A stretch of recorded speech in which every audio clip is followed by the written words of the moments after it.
Hey, I'm Abigail and I'm a technical support engineer at PostHog. I'm going to show you how we use PostHog for our support metrics and reporting. First off, I'm here in data pipelines. Because we have a managed data warehouse source for Zendesk, we regularly sync our data from Zendesk so that I have all the data available to me here in PostHog. So why is this really cool? Well, it means that when I'm creating insights, I can now see our data warehouse tables for Zendesk and use these tables as the basis for creating my insights and just generally seeing what's going on. I can also add filters for our data warehouse properties and breakdowns. So in here, for example, I can break down by group ID, so that's the Zendesk group ID. And so let's see, in the last 7 days, how many tickets have been raised for which group. Now, the thing is, this isn't terribly helpful for me because it doesn't tell me the name of the group, but never fear. Over here in the SQL editor, I can have a look at things like, all the tables that I have available to me for Zendesk. One of those being Zendesk groups, and that has the ID of the group on it.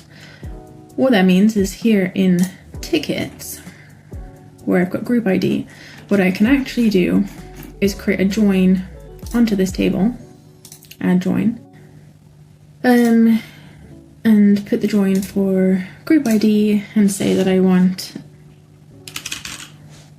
Zendesk groups, and join that onto the ID. Now, I'm going to quit out of here because actually I already have this set up along with a few other things. So directly here on tickets, I can access the Zendesk user table for the assignee of the ticket. This is the Zendesk groups view. I've also got some joins onto other views that I've created. So this is sort of saved SQL queries that I've created in advance that I've now joined onto our data to sort of further enhance what I'm able to report on within our insights. So what that means is actually over here in insights, where I had the breakdown by group ID, what I can actually do is say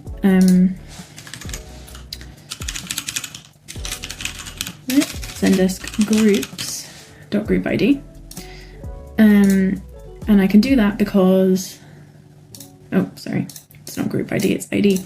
And I can do that because I've created that join from the Zendesk ticket table onto Zendesk groups. So it'll give me the same breakdown with the same ID. But now we want it to say something actually useful instead of the group ID. So now I can get name.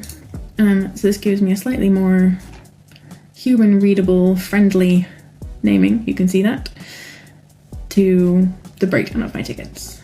And I find that super powerful. It's really helpful to be able to join all the data together and just access it directly. So what else am I able to do? Well, I think this example is particularly interesting. Here I'm querying across both PostHog data and Zendesk data in a SQL insight. So we actually use PostHog to track all of our CSAT survey responses. And in here you can see the survey comment from the event along with the survey response score. And I've got the last known agent from the ticket, as well as I've created a handy link to the ticket in our Zendesk instance for myself. Let's have a look at, this. This is data warehouse variables, and it allows me to either view, for example, CSAT responses pertaining to all of the support team, or I can look at a particular support team member or somebody else. Let's have a look at this under the hood. Basically, I'm looking at the latest update events on our Zendesk ticket events table and using that to find our last agent to touch the ticket, and basically joining that onto our events table for our survey sent event. That's for our CSAT, with the right survey ID. Other things that are useful in here when you're creating SQL insights, this filters.dateRange.from or to allows it to be updated. So if I select a different time range, that's where those filters are going to get applied.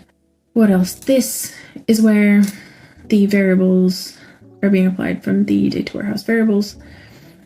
So an additional cool thing to note here is that I've actually created a view for support team members. So this is essentially just me creating a table of people who are on the support team.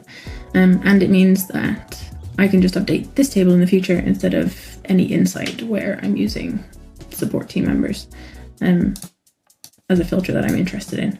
So this is essentially saying that if the support team member variable is set to all, so I'm interested in everyone, then basically select anybody from that table.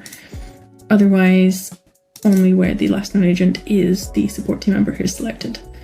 So if you haven't seen data warehouse variables before, they live under this variables tab, and you can add and create a new variable, anything that you're interested in.